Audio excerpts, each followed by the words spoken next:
Today we'll learn the word argue. It's a powerful word that helps you express your opinions clearly. To argue means to discuss something with strong reasons or opinions. It is not just fighting but explaining why you believe something. A common mistake is thinking argue always means fighting loudly.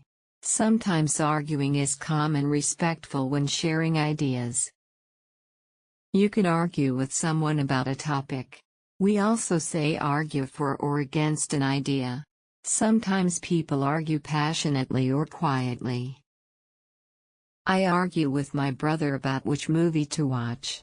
She argued for more time to finish the project. They argue quietly in meetings. We argue against bad ideas. Anna and Ben argued about where to travel. They used reasons, not anger. In the end, they found a place both loved. Remember, argue by thinking about two people raising their hands and speaking clearly to prove a point.